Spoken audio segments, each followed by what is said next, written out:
Hello, welcome back to the rise and fall of the Chill Out Room, a history of ambient house and ambient techno through the 1990s. Today I'll be looking at music released in 1991, starting with The Orb's Adventures Beyond the Ultraworld. With a couple of fairly successful singles behind him, Alex Paterson gathered a group of musicians and producers to record the debut Orb album. This kind of collective approach would be how the first 7 Orb albums were produced, and help bring a certain amount of variety to proceedings with different members providing their own strengths. Paterson, meanwhile, would bring his own samples and beats and direct the overall aim of the music. With the record bookended by its 2 singles, Little Fluffy Clouds, created with youth, an odd opener that, with its short runtime and poppy nature, kind of wrong-foots the listener, and a huge ever-growing pulsating brain created with Jimmy Cauty. The remaining 8 tracks each feature a different lineup. Similarly, the album was recorded and programmed at a number of studios, with the band not having their own bass. While much of the album was engineered and mixed by newcomer Thrash, aka Chris Weston, only one track gives him a writing credit, Earth Gaia. Whether this began life as part of the Space Sessions remains open to fan speculation, although its use of minor key synth arpeggios certainly ties it in with some of that material.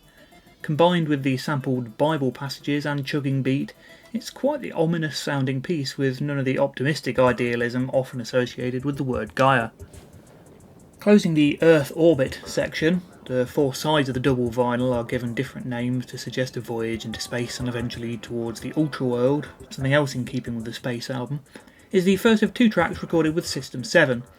Unlike that group's own more techno and trance-tinged material, the 2 pieces here continue to bring down the tempo of the album. After the poppy opener and its doomy follow-up, things finally get into more familiarly ambient house chill-out territory on Supernova at the End of the Universe, opening with NASA samples and progressing into a dreamy, laid-back hip-hop-ish beat overlaid with wispy synth arpeggios. While the title suggests something explosive and dramatic, the vibe is anything but. Like much of the album, the music's much more down-to-earth than its title suggests, the atmosphere here reminding me of drifting off on a summer's day.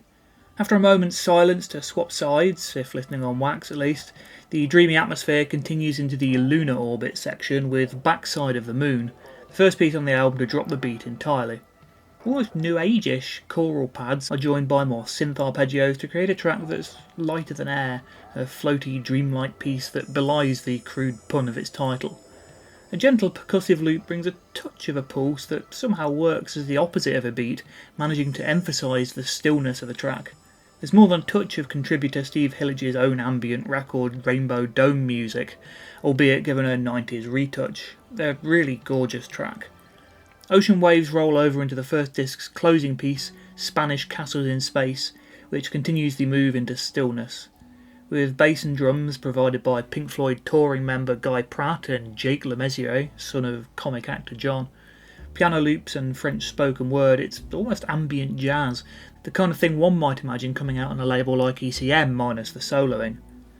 Despite there being no overtly jarring notes, the piece is filled with suspense and a subtle air of strangeness. This is the relaxation of a drug trip rather than a lazy day. Water droplets echo to silence and the Orbit disc is complete. The Ultraworld disc is quite the wake-up call, having drifted off into a psychedelic dreamscape at the end of the Orbit disc. Perpetual Dawn opens with a countdown to launch, followed by some pitch-shifted vocals that time has been cruel to, with their unfortunate similarity to the voice of Mr. Blobby. And then things really get going and it's back into faster, poppier territory, albeit with a heavy dub emphasis. This is the first Orb track that really shows off Patterson's love of dub reggae, recorded with Kiss FM DJ Eddie Manasseh. On first listen, even the most cloth-eared listener could have picked it out to be the most likely choice for the 3rd single. With its bouncing rhythm section and piano stabs, it's just as catchy as Little Fluffy Clouds, without any of the feeling of novelty. The only issue with the track is that the wonderful organ melody doesn't come in until about the 8-minute mark. It ends with a car crash that foreshadows a key moment in the band's future. Into the 4th Dimension was previously heard on the B-side of Little Fluffy Clouds, in 2 subtly different edits, and appears in its full length here. Featuring on and off collaborator Andy Faulkner and Paul Ferguson, Killing Joke drummer and one-time member of Brilliant, a band also featuring Jimmy Cauty and Guy Pratt, it's another upbeat track with percussion at the forefront of a lot of the track, perhaps unsurprising with the drummer as co-writer, but the first on the album to maybe feel a little, empty. There's a glorious, soaring, housey piano section in the middle, and some classical samples fill it out from time to time, but with drums at the fore for the most part, it's hard not to feel it just lacks a little bit of direction. Perhaps it's just the kind of track that sounds less impressive when you're sober. Outlands introduces Thomas Feldman into the Orb camp, and it's a dubby one. After a couple of minutes of bizarre atmospherics, they're off into slinky breakbeats, deep bass and Jamaican vocal samples. It's a fantastic track with catchy synth elements, an off-kilter spoken sample and an irresistible groove, and it's unsurprising that it became the only album track to feature on the group's 1998 Best Of album. It closes out the Ultraworld Probe section in style. As with the first disc, the second closes out on two less beat-centric tracks, starting with Star 6 and 789. This is a collaboration with Baku, a one-off collaboration between bassist Hugh Vickers and producer Tom Green, who himself will return later in the series. With field recordings of the English countryside, bees, crickets, blackbird song, and layers of twinkling, sparkling synth arpeggios, it's the most traditionally ambient piece here, and comes as a wonderful breath of fresh air after a run of chugging, dubby breakbeats. It really is a gloriously uplifting, gently beautiful piece of music, another that, despite its spacey title, brings to mind relaxing summers spent in nature, and it's my favourite piece on the record. The tone foreshadows Tom Green's future productions as Another Fine Day. After 8 minutes of bliss, the track slightly awkwardly crossfades into a huge ever-growing pulsating brain, and the album runs for its 20-minute home stretch with one of its most popular tracks. Despite being a satisfying listen in itself, the sidelong piece doesn't feel at all exhausting here, and closes the album on a suitably epic note. The Orb's Adventures Beyond the Ultraworld is a triumphant record and a fitting debut full-length for the band. It's cruder than many of its counterparts from later in the decade, including future Orb albums, and less overtly ambient, but it sets out its stall from the off and successfully defines the dubby rhythmic end of ambient house. The Designer's Republic art is striking in its simplicity, a wheel-like logo, simple and direct type, and the Battersea Power Station, linking the group's London roots with Pink Floyd's Animals cover. At this point, it could be argued that Alex & Co were due a rest. Instead, the rest of the year was filled with further Orb releases. Perpetual Dawn was the third and final single from Adventures, appearing in a new mix from Youth, the Solar Youth mix and its Solar Flare extended cousin. This brings the dub elements to the fore with newly recorded bass from Jar Wobble, reggae-style vocals from Shona Phillips and Jeffrey Nelson. This was the first Orb track I heard on a compilation, and from my vague knowledge of the Orb I expected something kind of FSOL-ish. Needless to say, I was disappointed. The two Ultra Bass mixes by Andrew Weatherall give the song a dance floor friendly overhaul. Filling out the single are a new mix of Star 6 and 789, giving the track a laid-back drum machine rhythm and new pads, and managing to make it sound more like an instrumental Saint Etienne track than the Orb in the process, and an ambient mix of Towers of Dub. That's Towers of Dub that will feature on the band's second album over a year later. There was no stopping them at this point. And on ran the Orb train. The group's two Peel sessions came packaged together in October, 89's huge ever-growing pulsating brain adding more beats and way more samples to the track. The 1990 session features Backside of the Moon, here given a chunky breakbeat, and Into the Fourth Dimension stripped back to the tablas and tribal percussion, layers of chants and flutes dramatically altering the mood and turning it into an almost unrecognisable track, more reminiscent of Lifeform's era FSOL or some of the tribal ambient acts of the 90s than anything else put out by the Orb. It's an excellent series of alternative takes. On which topic, the year ended with Aubrey mixes the Ultraworld Excursions. A remix album of Ultraworld material, it's effectively a more dance floor take on the album. Opening with Pal Joey's Cumulonimbus Nimbus mix of Little Fluffy Clouds from the US single release, it then explores several new versions created by members of the Orb's wider collective, including Steve Hillage, Youth and Thomas Feldman. With the beat ported over from Into the Fourth Dimension, Hillage creates a version of Backside of the Moon close to its Peel session counterpart, over which he improvises some gorgeous textural guitar. Youth turns Spanish Castles in Space into a mellow, dubby house number. Alex and Thrash chop Perpetual Dawn into its constituent parts and haphazardly reassemble them, while Feldman does a great job recreating Outlands as a wonderful slice of deep house.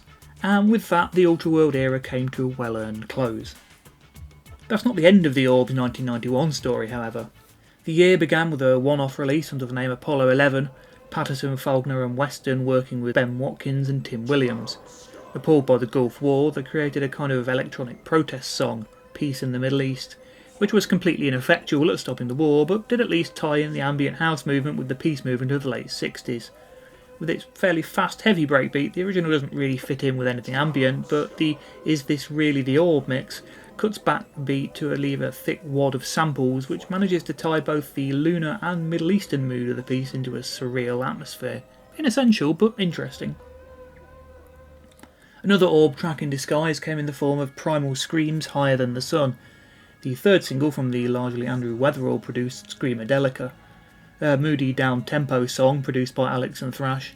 Despite a wonderfully gritty breakbeat and some sampled strings, it finds the group working more with synths than usual, with bleeps and pads, gentle drum machine beats, and overall a synthetic atmosphere that gives a hint of the direction this Patterson and Weston version with the group was heading. The single comes packaged with an alternative version, Higher Than the Orb, which focuses more heavily on the atmospheric and textural elements of the original, as well as a couple of Andy Weatherall versions, including a dub symphony with Jar Wobble on bass. Elsewhere, Steve Hillage and Miquette Garaudy's System 7 project finally began with Miracle. Hillage's history of creating prog and ambient in the 70s and 80s had kept him appraised of up-to-date music, and he found himself a regular at the Land of Oz VIP room where he heard his own Rainbow Dome music played and discovered a scene he felt at home in. Together with Garaudy, who had contributed heavily to his solo music, they started System 7, inspired by the new era of ambient house. Debut single Miracle is in fact an Orb single in all but name, with the A-side and Orb mix, and the track co-written by Patterson and Faulkner. B-side Mia features Patterson, while Sunburst was co-written by him and produced and mixed by Youth and Thrash. Despite a history of traditional ambient music, Hillage and System 7's material is often more beat and frequently vocal focused than the majority of 90s ambient, and much of it falls largely outside of the scope of the genre, especially when Hillage takes to soloing, but there are moments where there's crossover. Debut album System 7 features all members throughout, most tracks mixed by Thrash, with Patterson and Faulkner appearing on several, and regular Orb engineer Greg Hunter also present. Half of the album falls closer to the kind of indie dance material bands like the Shamen and Primal Scream were working on at the time, while Derek May collaborations Altitude and Listen are very much in the techno vein. That said, the melodic Sunburst is beautiful with some gorgeous guitar by Hillage and rich synth arpeggios. Thunderdog is a wonderful, if brief, slice of atmospheric sampling by Patterson, and Fractal Liaison and Over and Out are both beautiful pieces in which Hillage provides beautiful textured guitar over rich synths, the latter in particular reminiscent of many ambient productions of the 90s. As the decade continued, System 7's music would intersect more heavily with the ambient scene, and although containing some interesting pieces, their debuts only tangentially related. Meanwhile, Andy Faulkner contributed 4 tracks to the second album by creative record act Hypnotone, whose acid break sound was given more variety in the form of these down-tempo tracks. Of these, God's CPU is of most interest to the ambient house fan, with its slow tribal rhythms, atmospheric sampling and layers of hypnotic arpeggios. Many pieces from this early era were evocative of little more than trippy psychedelia, but here exotic vistas are suggested, and the track could comfortably fit on one of the many albums from labels like Silent and Instinct released later in the decade. The ambient reprise at the end is denser and just as good. Truly wonderful obscurity. Overall, the album's tempo is much mellower than Hypnotone's debut, suggesting the influence of the Orb was beginning to spread, and having Faulkner as co-writer, co-producer and engineer on these tracks, he's credited as Ambient Maestro, shows just how much interest there was in embracing this new sound. Of course, this isn't just a series about the Orb, and 1991 is notable for being the year when other artists really began getting involved in the scene. So far, this series has looked extensively, but almost exclusively, at London's ambient house scene, focused around the Orb and related artists like the KLF, System 7 and Sun Electric. However, in 1991 a very different strand of ambient music was about to launch, in a very different location. Geir Jensen had been working with synthesizers for some years by this point, putting out a tape of DIY minimal wave as E-Man in 1984, as well as playing in the synth-pop group Bel Canto. His first major release was the North Pole by Submarine under the name Bleep, a mix of new beat, electro and techno that came out on the SSR label in 1989. It's kind of an unofficial debut Biosphere album, as Jensen took the name change to avoid confusion with the Sheffield Bleep techno scene of artists like LFO. That said, although some dark synth lines and atmospheric sampling point towards the direction he would take in the 90s, there's comparatively little to suggest what was to come. Instead, it's 1991's Microgravity that takes the important first place in the Biosphere discography. Origo Sound had formed the year before, ostensibly to release an Eric Wallow album, and it quickly became the home of Norwegian ambient music in the first half of the 90s. Microgravity was probably the most important release in the label's early years, and the album's mix of atmospheric ambient and techno beats quickly drew acclaim and success. In many ways, Microgravity is the birth of ambient techno. The icy landscapes of Norway, Jensen lives within the Arctic Circle, are clearly a huge influence on the album and much of Biosphere's music. Microgravity's title track opens the album with the sound of an icy wind blowing, and the listener is immediately transported to an isolated place in the snowy wilderness. Novelty samples, dubby bass, bouncy breakbeats and twinkly synths are all absent here. The warmth of house music doesn't come close to thawing the Scandinavian frost. Actually, while techno could sometimes live up to its almost aggressive name, plenty of Detroit music and that which it influenced could be melodic and mellow, and that side of the genre is a big influence here. But it's pieces like the title track with its slow, murky drum loop, unidentifiable sample hits and chill wind sounds that really push things over into ambient territory. The one thing Microgravity has in common with the music of the Orb is the use of space imagery, both in its titles, Baby Satellite, Chromosphere, Cygnus A, and the various versions of the album's artwork showing planetary scenes. As was common with almost all 90s Biosphere releases, the album was licensed to several labels over the years, always appearing with totally different cover art. The bulk of the album consists of pieces led by atmospheric, reverb-laden minor key synth melodies that blur the line between the atmosphere of space and of the landscapes of Norway. Biosphere is generally considered to be the leader of what is sometimes referred to as Arctic ambient, and backed with rigid techno rhythms. Despite the frequent use of four-to-the-floor kicks, however, nothing here is particularly dance floor friendly. Tempos are always a few beats per minute too slow, the samples, disembodied voices, sinister brass instruments, odd found sounds, too disorienting, the bass too rumbling. Occasionally a piece with a stronger pulse comes along. The fairy tale is reminiscent of some of the Alias work the Future Sound of London were releasing in '91, and could probably have been acceptable at a UK rave if played slightly faster. Cloudwalker 2 marks the midpoint by cutting the beat and replacing it with cavernous booms. The synth strings are eerily reminiscent of the mellotron used frequently by acts like Tangerine Dream in the 70s. Cygnus A heads into ambient dub territory with deep bass, strangely off-kilter clicking beats and chanted vocal samples. The album has a wonderfully symmetrical structure, with the penultimate track, Baby Interphase, being a reprise of track 2, Baby Satellite, and closer Biosphere 2 also being heavily reminiscent of Open and Microgravity, with its murky, almost industrial percussion loop and icy wind field recordings. As the breeze blows away into silence, one is not left with a feeling of heady relaxation or having been on a psychedelic trip. Instead, the listener is more likely to want to find somewhere safe and warm to recover from the intense experience. Microgravity is as bold a statement as Adventures or Chill Out when it comes to debut albums, and one that helped usher in a whole new side of the 90s ambient movement. Minus the dub-tinged whimsical hippiness of the London sound, instead its cold technoid soundscapes look forward to the rigid rhythms of IDM, the more imposing soundscapes of acts like the Future Sound of London, and even the bleakly minimal isolationist sound of the mid-90s US ambient scene. In 2015, Jensen began a reissue campaign for his back catalogue, starting with an expanded version of Microgravity featuring a disc of outtakes.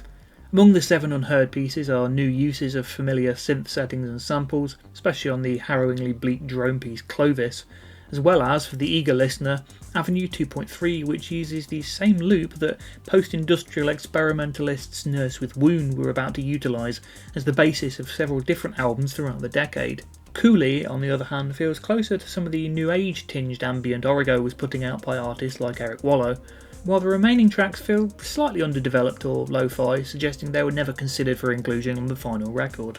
It's not an essential bonus disc, but for a fan it's lovely to hear how the album developed and explore some unwalked paths. Speaking of post-industrial and ambient techno, Sheffield experimentalists Cabaret Voltaire had spent the second half of the 80s gradually introducing more dance floor friendly elements into their sound, initially through electro and eventually incorporating house and techno elements on 1990's groovy, laid back and nasty, and 1991's body and soul. When artists originating in an earlier generation adopt new sounds, it can often be awkwardly done, but Kirk and Malander's incorporation of US dance music into their sound was immaculate, the darkness and sinister vocals of their own invention sitting brilliantly alongside deep, laid-back grooves and complex rhythms. 1991's Colours EP finds the group experimenting with slower tempos, especially on Closer themed from Technicolor, which, with its wonky melodies, shuffling 808 beats and odd vocal samples, recalls future recordings by the likes of the Black Dog. Mixmaster Morris's first Irresistible Force release came out on Rising High, Casper Pound's dance label that would for a while be the backbone of the UK's ambient scene. Spaces the Place is an upbeat slice of melodic bleepy house, very early 91 in sound and showing a surprising amount of depth for a debut release. It's the intergalactic ambient mix on the B-side that's the focus here, however. Not merely the original minus the beats, it's a new arrangement of the track, built around twinkly synth arpeggios and huge sweeping pads. Maurice Gold's ambient works often had a surprisingly fast tempo even when the beats aren't present, and that sound is fully developed here. If any artist ever did sound like dance music with the drum machine stripped, it was the Irresistible Force, but this isn't a weakness. It gives the material its own vibe that's energetic and uplifting while completely chilled at the same time. As Morris himself noted, at the time there were very few ambient records coming out, and this allowed each artist to develop their own sound based on their own interests and influences, rather than trying to ape other acts in the scene.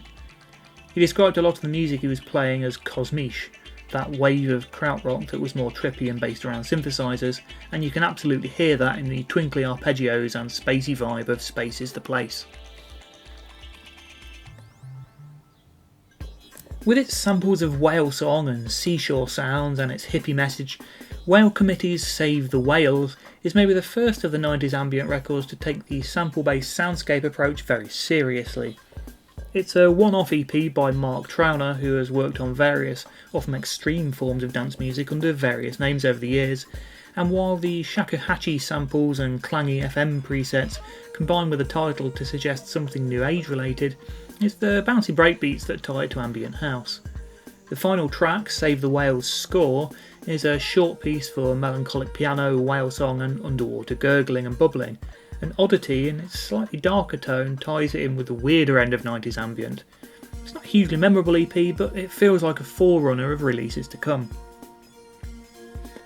As the ambient house sound began to percolate out into the wider music world, the ambient mix began to become more popular on B-sides, while down-tempo dubby sounds are increasingly an option for indie dance crossover bands. Take Mann's cover of Riders of the Storm, the Doors classic. The original is a blend of breaks and twangy sight guitar. It's backed by an ambient mix which, although still beat-based, has more emphasis on synth textures, field recordings and deep dubby bass.